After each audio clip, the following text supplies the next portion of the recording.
最近我重读丘吉尔的二战回忆录原著，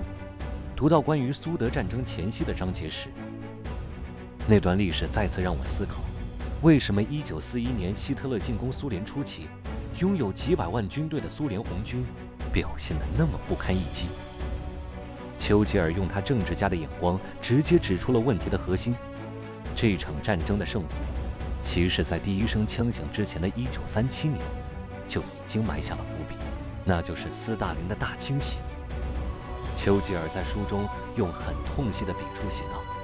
为了所谓的内部安全，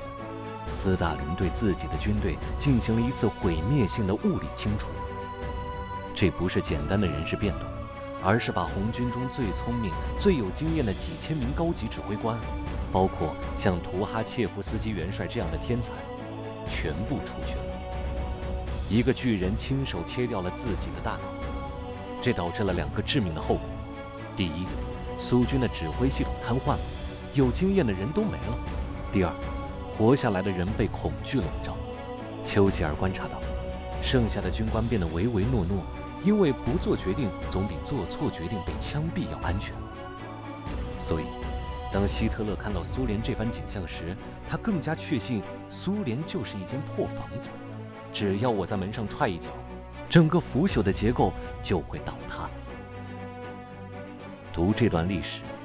最让我感慨的是丘吉尔那种透视历史的冷峻。